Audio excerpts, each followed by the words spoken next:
2020年12月9日，光之兄弟群体大转变的两种可能性。传导：莫妮克·马修，译者：卢颖。我们要讲讲你们世界的未来，但不会告诉你们发生维度转换的具体日期。我们传递讯息从来都不是为了引起轰动，请你们接受我们如我们之所是。假如我们告诉你们过多精确的细节，你们就会把注意力都集中在那上面，这会阻碍你们向神圣智慧扬升，会让你们徘徊在智慧的大门之外，而不是在灵性之路上切实取得进步。人类过去世世代代遭遇的一切，是由人类的各种负面情绪以及对自身、对他人的各种负面想法造成的。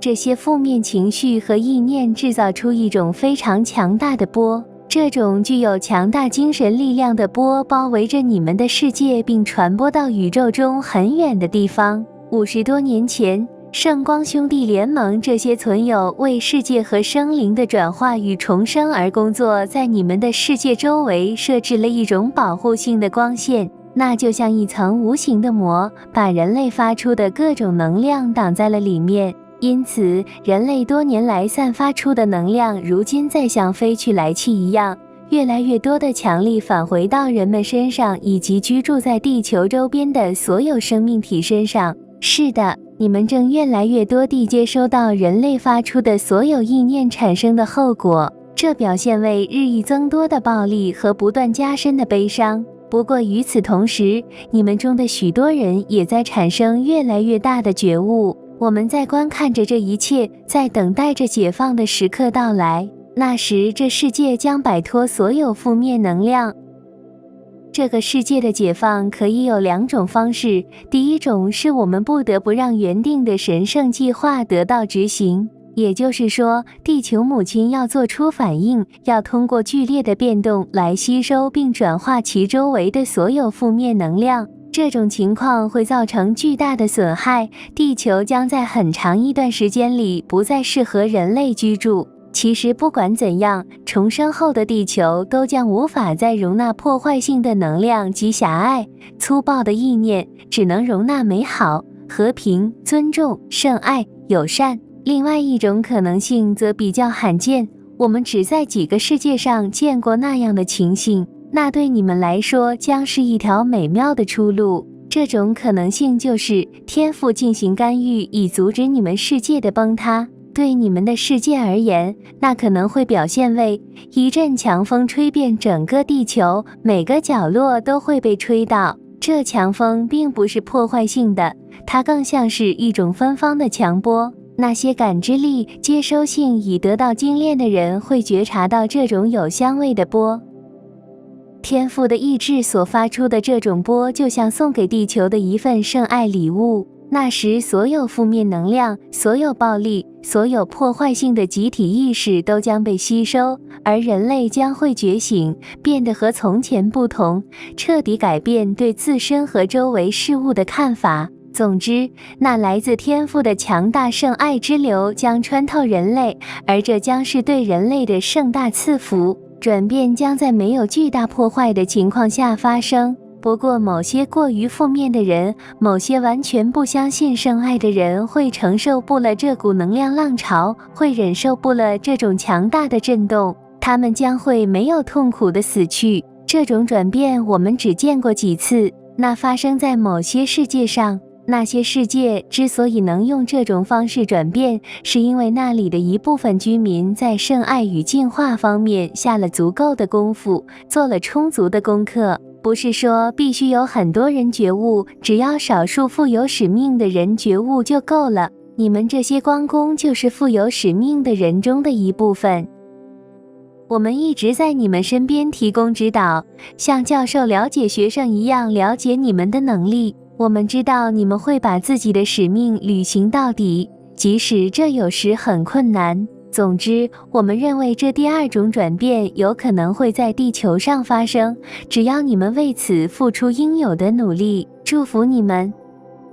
清理内在的金字塔。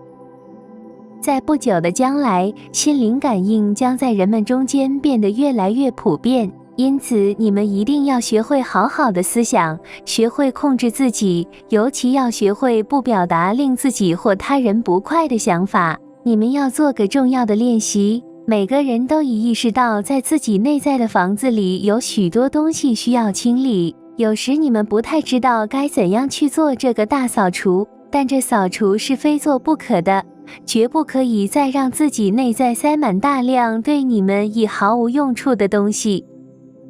这个练习是这样的，想象自己在一所多层房屋的底层，这所房屋没有楼梯，只有一架梯子可以让你们登上一个又一个房间。你们所在的第一个房间对应的是你们的几个初级脉轮，在这个房间里，你们多年来堆积着自己不愿看到的东西，各种痛苦、不想提及的往事、恐惧和疑虑。这个房间里拥挤不堪，而且比较阴暗。你们有许多办法来清理它，要让自己沉浸于自己之所事中，沉浸于想从自身清洗掉的东西中。别忘了，这个房间对应的是你们隐藏起来的东西，可以在这儿构想出许多窗户来，把自己堆积起来的不想要的东西一件一件都从那些窗户扔出去。但这会花掉你们很多时间，而且不能确定这样的清理是否足够有效。还有一种更彻底的方法，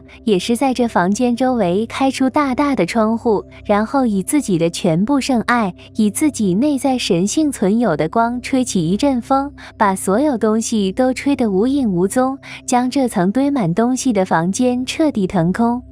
想象自己摆脱了所有那些经历，这个房间变得越来越明亮。你们越是摆脱那些东西，就越是感到被上面的楼层所吸引。你们登上梯子，到达第二个房间，这里没那么阴暗，也没那么拥挤，但仍有许多东西必须清理掉，以使它变得像第一个房间那么明亮。在这第二个房间里，有很多阻碍你们前进的情绪与心境，和下面那个房间里的东西相比，这里的东西要轻微得多，但同样很沉重。现在做和刚才一样的练习，以自己所示的圣爱存有的全部圣爱吹起一阵大风，把内在所有阻碍自己的、不想再要的东西统统从你们构想的窗户那儿吹出去，然后沿着梯子进入第三个房间。它比刚才那个房间要小一点，也没那么拥挤，而且比较明亮。